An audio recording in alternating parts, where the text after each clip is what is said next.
What a thrilling life awaits you. The acquisition of knowledge is a sacred activity. A truly educated man never ceases to learn. The future is in your hands. The outcome is up to you. This BYU Forum address with Patti Freeman was given on July 17, 2012.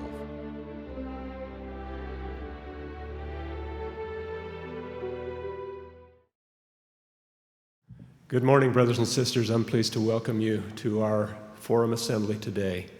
My name is Brent Webb. President Samuelson has asked me to conduct this forum.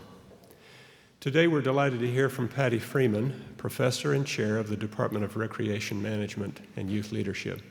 Her presentation today is entitled Intentional Recreation and Things That Matter Most. Patti Freeman graduated with a bachelor's degree in Recreation Management and Youth Leadership from BYU, and then pursued an MS in Recreation Administration from Western Illinois University and a PhD in Human Performance from Indiana University. She returned to BYU in 1999 to join the Recreation Management and Youth Leadership faculty, and she has served as chair of that department since 2006. During her time at BYU, Professor Freeman has directed study abroad programs to New Zealand, Australia, and Fiji. She served for 6 years as an associate editor for Scole, a journal of leisure studies and recreation education, and since 2005, she served as an associate editor for Leisure Sciences, one of the top journals in the discipline.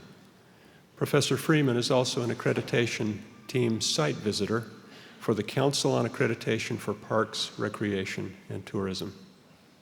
In addition to her substantial publication list, she has made numerous presentations at state, regional, and national conferences. She is a member of the Society of Park and Recreation Educators, the National Recreation and Park Association, and the Utah Recreation and Park Association. Professor Freeman and her husband, Eric Anderson, live in Wallsburg with their twin boys, Caleb and Hayden, and sons, Solomon and Maxwell. We welcome her husband and sons here today. All 4 of their sons have been adopted from Ghana. She has spent most of her life skiing and backpacking and enjoys any time outdoors with her family on foot, skis, bikes, horses, rafts, or four-wheelers. Sister Freeman.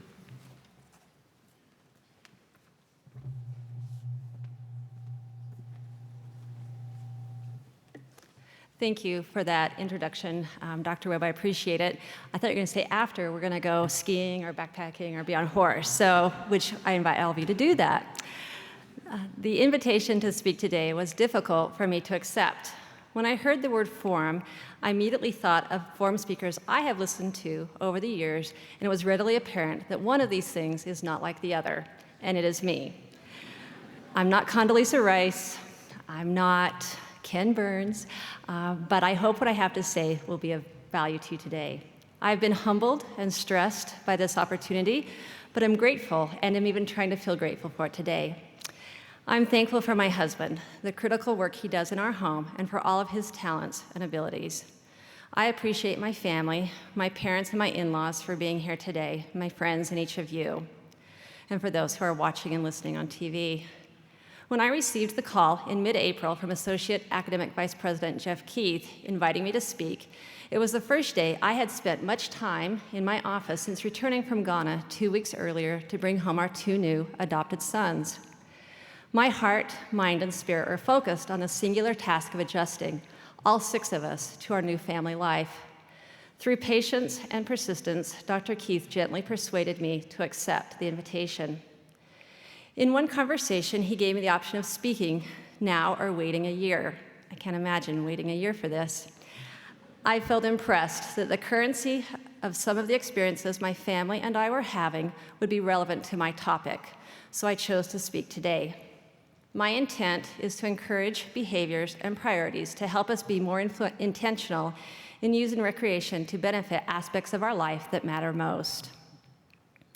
Both my husband and I came from families that highly valued time together, doing mostly simple recreation activities.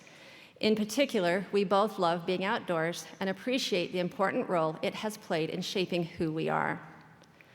Throughout my life, I've spent countless summer weekends at my parents' cabin in the Uinta Mountains, where in the early days, there was no electricity or indoor plumbing, and almost every evening was spent playing games around the kitchen table until the generator would run out of gas, the lights would flicker, the kerosene lamps would be lit, and we'd head to bed. Although there is now electricity and running water, there is no cell phone or coverage or internet service. I treasure time at my parents' cabin and the haven of peace and beauty it is. I'm grateful for my parents' sacrifice to build and maintain the cabin all these years and consider it a privilege to take our boys there. Growing up, I was interested in most things outdoors. As has been mentioned, I loved to backpack and fish and camp, ski, and ride bikes. Some of my most cherished memories, however, was time spent quietly sitting next to my dad while we sat in a duck blind or hunted deer. I met Eric, my husband, near the end of my first year teaching at the University of Utah, and almost 10 years after graduating from BYU. You can leave BYU single. I knew from living in the Midwest and the South for 9 of those years, interacting with people from all walks of life, and observing many marriages, I wanted to marry someone with whom we could share our recreation interests. So when after 3 short months of dating, Eric said, "Marry me and ski for free," I knew I'd found the right match. He really said that.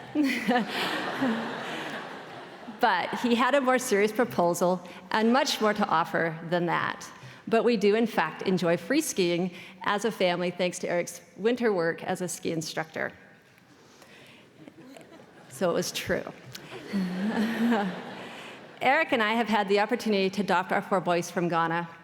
Our oldest boys are twins, and we adopted them when they were 20 months old, and they're now 11. About 2 years ago, Eric and I had the realization we could do more in relationship to the commandment to multiply and replenish the earth. Although we were nearly old enough, or actually old enough to become grandparents, we needed and wanted to add more children to our family. So just 3.5 months ago, we adopted our 2 youngest boys. They are also biological brothers and are ages 7 and 4. We've made 4 trips to Ghana in the process of adopting all of them. None of our boys are true orphans, so we feel very blessed to have seen their birth homes and villages, meet some of their family members, and learn a little about their culture and circumstances. When I was hired at BYU in 1999, the Recreation Management and Youth Leadership Department began to earnest and focus its graduate program and faculty research on youth and family recreation. At the heart of this effort was the family, a proclamation to the world, and the recognition in the proclamation that wholesome recreation is one of the principles upon which strong families are built. I also believe it's a principle upon which strong individuals are built. My involvement with recreation and the outdoors throughout my life, coupled with my professional and academic background, as well as the experiences we've had in Ghana, have clearly shaped how I view recreation and what matters most. Although most of my examples today are from a parent perspective, I believe the topic has application across the lifespan, whether we are young or old, single or married, with or without children. I hope as I talk, you will make connections to your own life circumstance. Before talking about recreation, let's briefly consider what matters most to us. I suspect you and I have similar thoughts.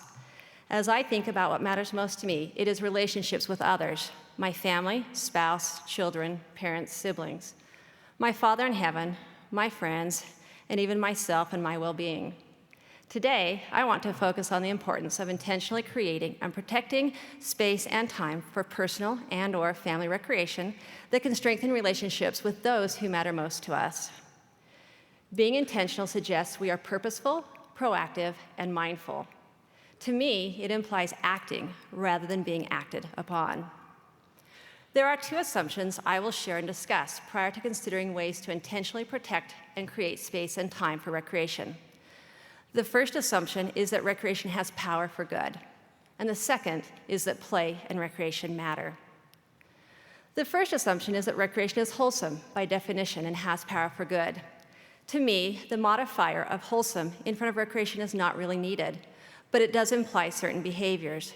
If we aren't engaged in healthy and moral action or thought during our unobligated time, then it likely isn't recreation. We may just be killing time, passing the time, or worse, none of which are recreation. To better understand this, let's look at one definition of recreation. Recreation is an emotional condition within an individual being that flows from a feeling of well-being and satisfaction. It is characterized by feelings of mastery, achievement, exhilaration, acceptance, success, personal worth, and pleasure. It reinforces a positive self-image. Recreation is a response to aesthetic experience, achievement of a person's goals, or positive feedback from others. It is independent of activity, leisure, or social acceptance.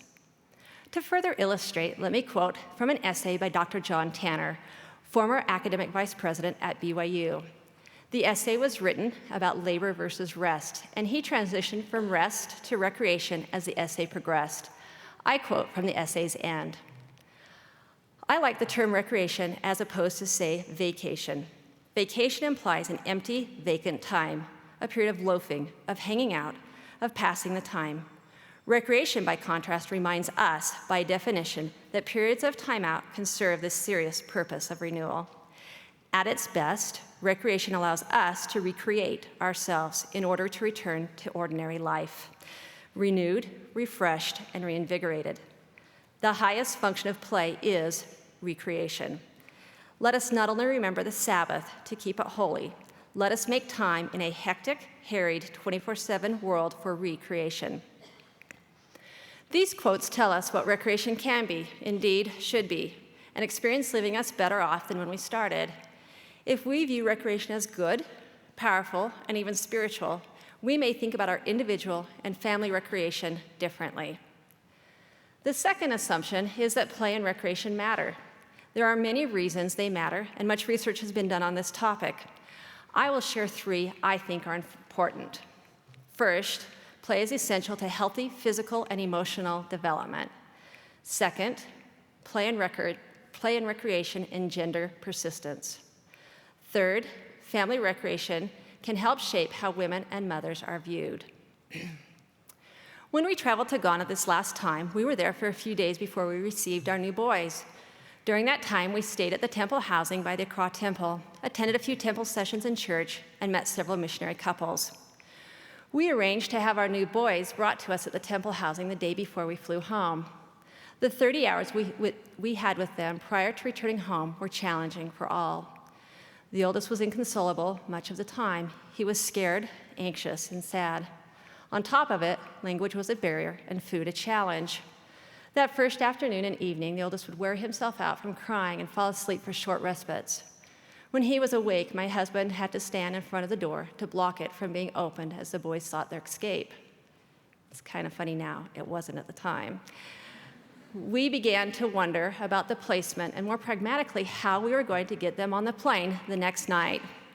I was so naive on the flight over. I actually said to Eric at one point, flying over to Ghana, "Oh, I'm so glad we won't be bringing little boys home this time who will cry the whole way back, like our other boys did." Little did I know. Older boys do that too. But that evening, Sister Hyde from San Diego, who was serving in Accra with her husband, stopped by our room to see how things were going. The oldest was asleep at the moment, and we didn't say much other than it was a struggle because he was so distraught. As she was leaving, she said almost as an afterthought, "Don't forget, you can always give them a priesthood blessing tonight when they're sleeping." I don't think I would have thought for Eric to give them a blessing while they slept. Sister Hyde was inspired to not only stop by our room, but to share that thought. I will always be grateful to her for following the Spirit. Later, when the boys were back asleep for the night, I asked Eric to give them a blessing. With the boys being asleep, it wasn't a blessing for them to hear and consider, but it was a blessing for their spirits to hear, and for us, as their new parents, to hear. I remember only a few specifics from each blessing, but two statements in the oldest boy's blessing penetrated my soul. First, he was blessed very quickly that he would feel comfortable with us. Second, he was blessed that by coming to our family, he would, quote, "learn what it feels like to be a child and to play," end quote. Of all the blessings he could have received, he was blessed to learn what it feels like to be a child and to play. Hearing those words confirmed to me not only that the placement was correct, but also that Heavenly Father values play and family fun. No doubt, our new boys played in Ghana. Based on the oldest boy's skills, he's clearly played a lot of soccer. But in watching and listening to him, and considering the various impressions that have come to my mind over the past few months, I suspect his play was overshadowed by work and a feeling of responsibility, not only for his little brother, but to help provide for his family. I've often felt that it wasn't free play, but burdened play he experienced. I am grateful he knows about work. Without question, work is good for individuals and families, and it can unite families, as I have seen it do in our family. That priesthood blessing on that challenging night, however, confirmed in my heart and mind that the immediate and critical task for us as parents was to ensure he knew childlike joy, excitement, security, and care, and that he had ample opportunities for unfettered play that fills the air with shouts of excitement, squeals of delight, and pleas for more. On our first morning home, our older boys got out some old bicycles, and within a few hours, the joys and excitement of mastery was felt. The first few weeks we were home, each time I saw genuine smiles, heard laughter, and witnessed excitement, I knew the salve of play was helping to soothe sadness, assuage fears, create bonds, and develop trust. According to Dr. Peter Gray, a psychology professor and contemporary expert on play, free play is essential and normal for emotional development. On his Freedom to Learn blog, published on the Psychology Today website, he writes, "Children love to play in emotionally exciting ways. Little ones delight in being tossed into the air or swung around by adults. Somewhat older children enjoy somersaulting, cartwheeling, and other forms of spinning around, swinging high and climbing trees, leaping from heights onto water or snowbanks, and zipping around on devices that permit speed. Children of all ages seem to have a sense of their limits in such play. They take risks in moderation. The joy of play, combined with a modicum of fear, is the exquisite sensation we all identify as thrill." Continuing on with his quote, "Mother Nature," and you and I would think of it, Heavenly Father, "has designed our children to play in all of these, quote, dangerous ways, because she knows that play teaches them not just the physical skills they need for dealing with emergencies, but also the emotional skills they need. In such play, children dose themselves with just the level of fear they can tolerate, a play just below a level just below the threshold of what might cause them to freeze up. In this way, they learn how to manage fear, how to prevent it from incapacitating them. They learn that fear is normal and healthy, something they can control and overcome through their own efforts. It is practice such as this that allows them to grow up able to manage fear rather than succumb to it." Play isn't just for children, however. According to an article on play, creativity, and lifelong learning, the author states, "Despite the power of play, somewhere between childhood and adult play, many of us stop playing. We exchange play for work and responsibilities. When we do have some leisure time, we're more likely to zone out in front of the TV or computer than to engage in creative, brain-stimulating play. By giving ourselves permission to play with the joyful abandon of childhood, we can continue to reap its benefits throughout life.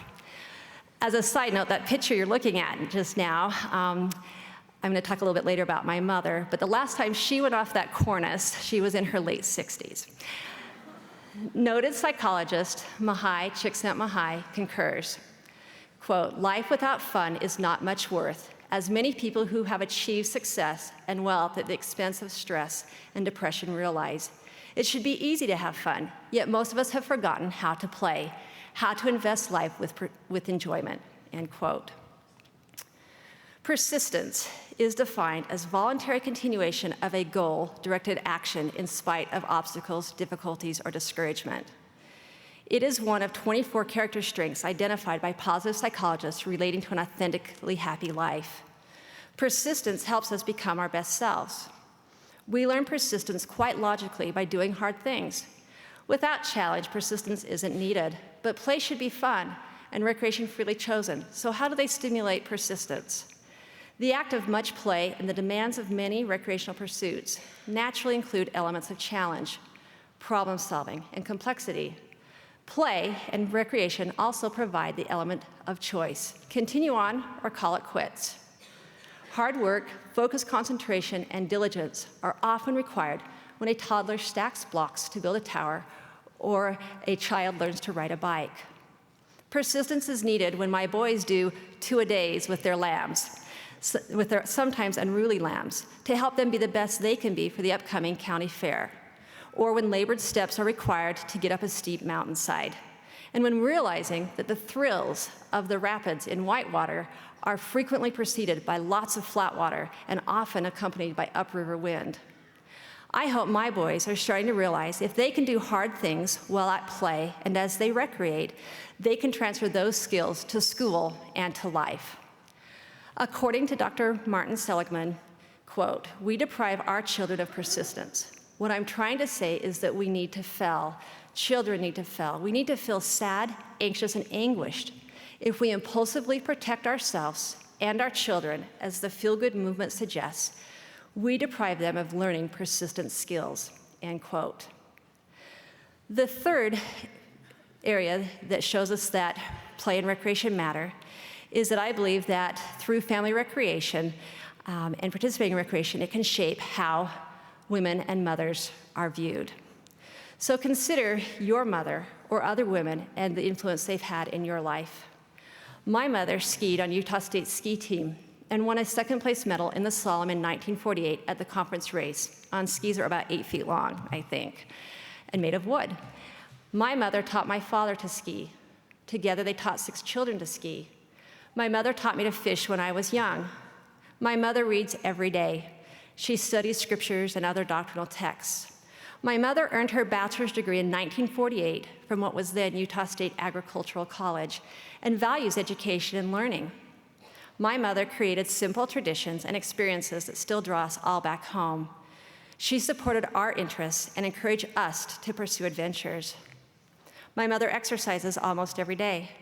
My mother hiked with us. Growing up, these things helped me to view her as a woman of competence and confidence. Because of what I saw my mother do and be, it helped me to see what I could do and be. She was the master of few things, but the doer of many. My mother has an adventurous spirit. I wasn't taught fear from my mother. I wasn't taught to be afraid to leave her side. I wasn't taught that the woods or the world were scary places I should avoid. Instead, I was encouraged in all things. I was taught the world and the woods were places that I could and should go to, that I could develop the skills needed to be in them. Indeed, she prepared me to go and be.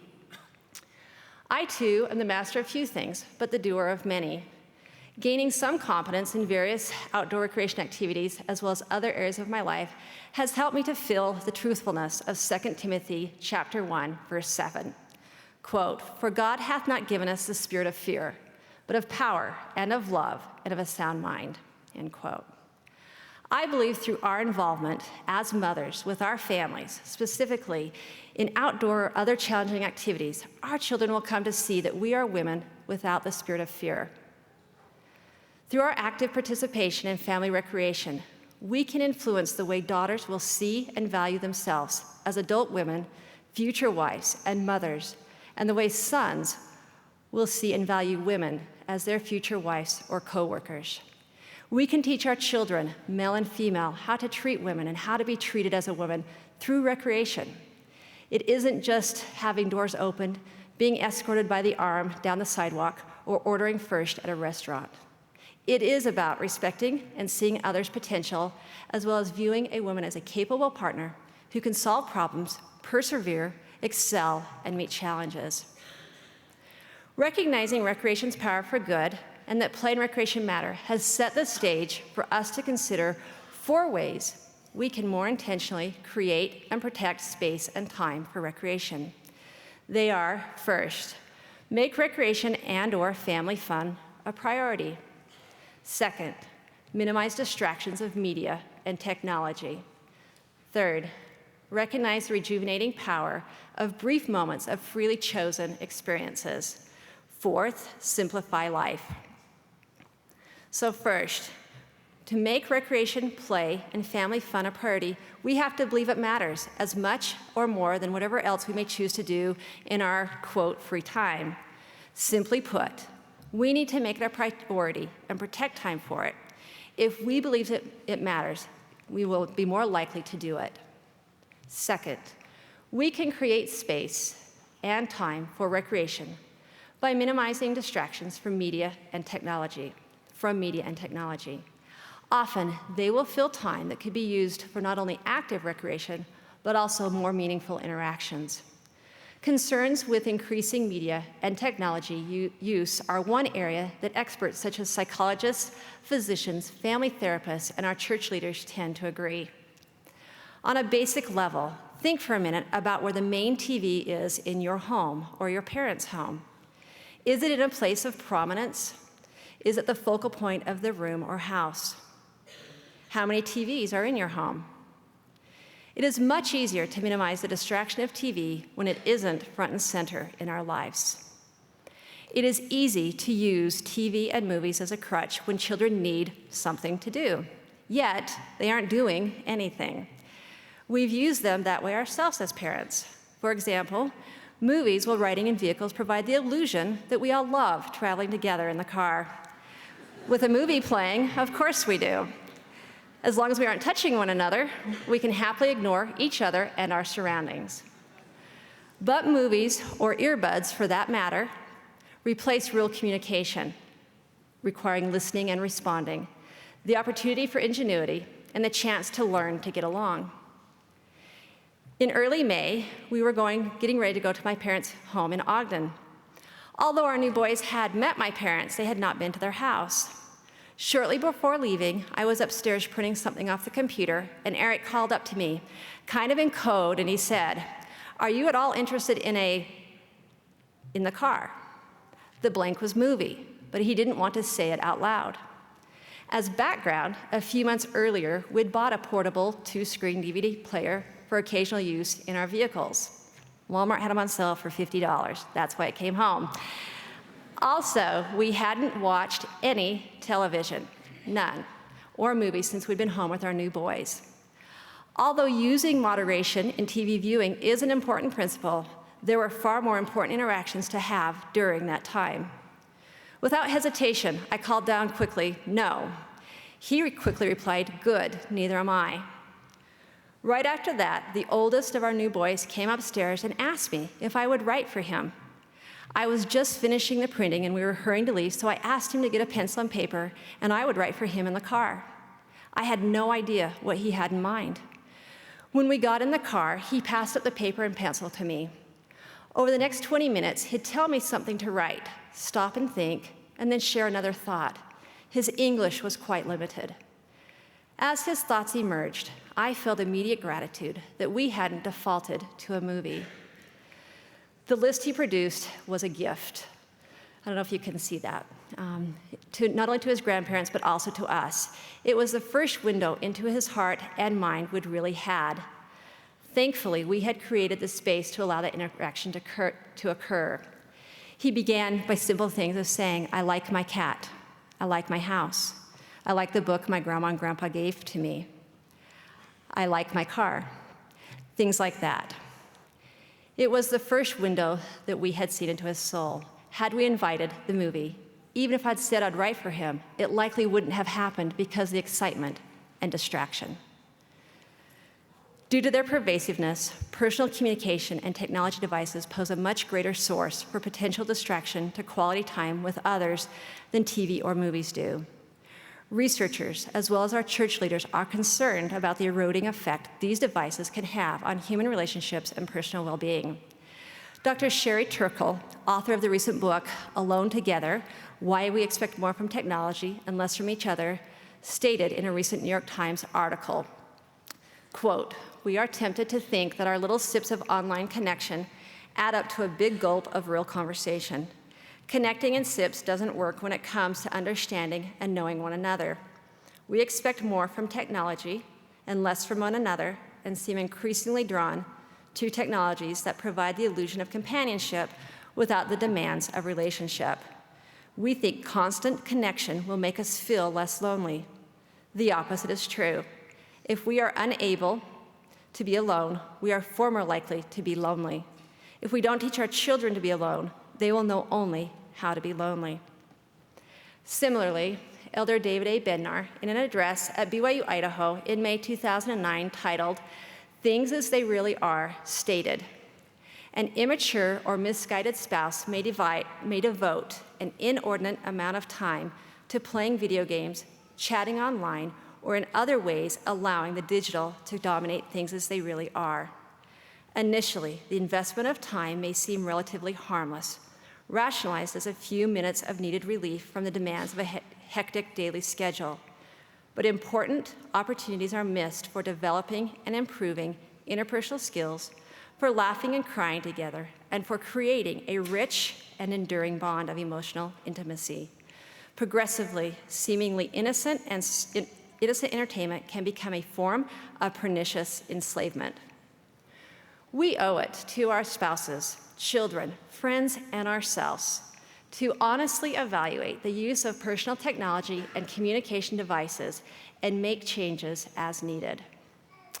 Third, by thinking of recreation not only as activity, but also a state of mind, allows us to seek and value the rejuvenating power of brief moments of freely chosen experiences.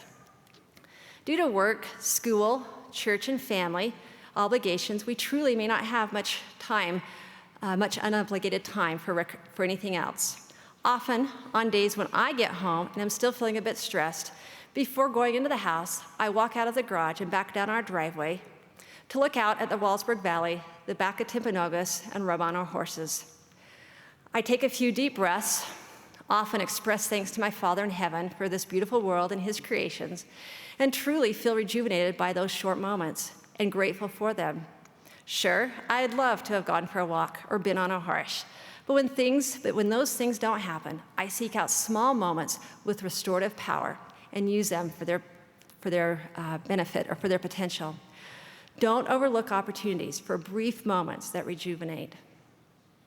Fourth, a simplified life allows more opportunities to be intentional with our time to pursue things that matter most.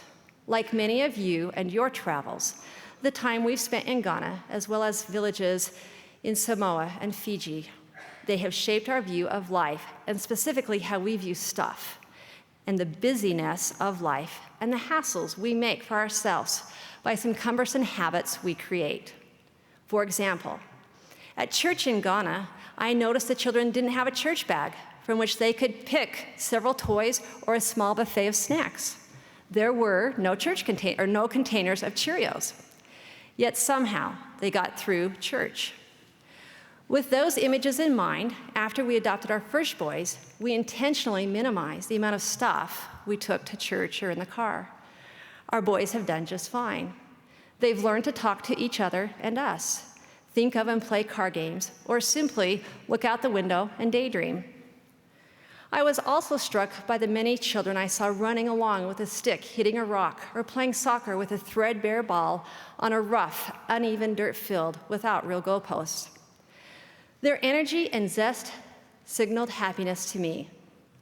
A few months ago, I read in the church news about Elder Holland's recent trip to West Africa.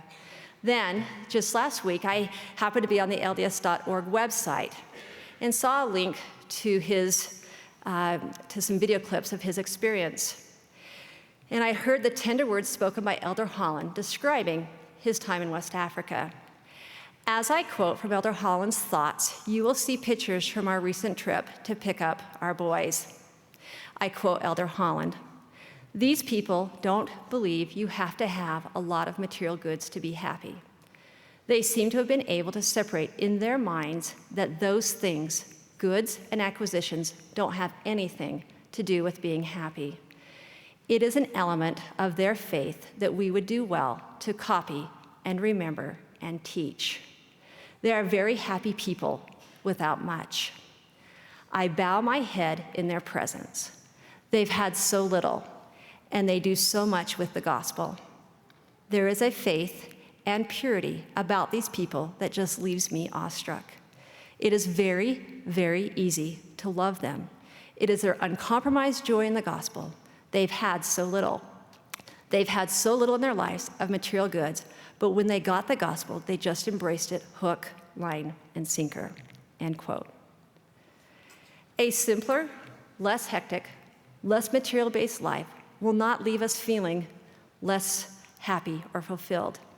As we simplify, there will be more time and more money for things that matter most. Sister Julie B. Beck reminded us a few years ago to be wise with how we use our time and our resources. She refers to mothers, but I believe it applies to all. Mothers who know do less. They permit less of what will not bear good fruit eternally. They allow less media in their homes, less distraction, less activity that draws their children away from their homes. Mothers who know are willing to live on less and consume less of the world's goods in order to spend more time with their children, more time eating together, more time working together, more time reading together, more time talking, laughing, singing, and exemplifying. These mothers choose carefully and do not try to choose at all. Their goal is to prepare future fathers and mothers who will be builders of the Lord's kingdom for the next 50 years. That is influence. That is power. In conclusion, let me share a final story. In mid-June, I took our boys for a short last-minute trip to my parents' cabin while my husband was at scout camp. My sister joined us for the 2-night trip. While there, we took the boys on a short hike to a creek. The weather and water were a little too chilly to make playing in the creek much fun, so we just enjoyed the area for a few minutes before walking back. At one point, the oldest of our new boys found some downed, dead trees to walk on like a balance beam. They were piled higher and higher on top of each other as he worked his way around them in a U shape. At one point, limbs from a live pine tree impeded his path across the log, and at that time he was about 4 or 5 feet off the ground. High enough, the tree limbs caused him to question his course of action. He stopped, glanced at me, and looked at the needled limbs.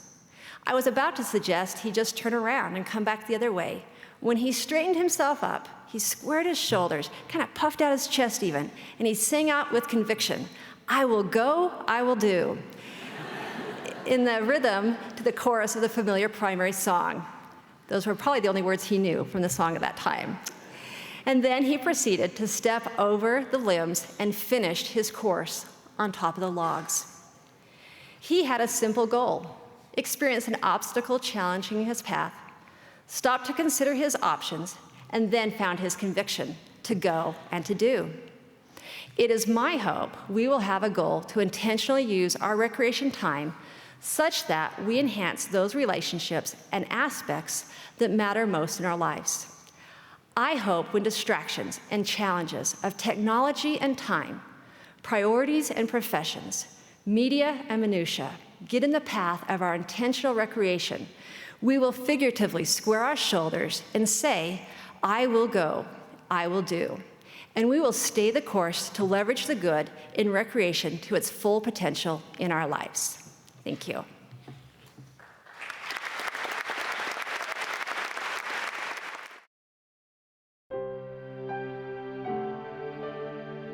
This BYU Forum address with Patti Freeman was given on July 17, 2012.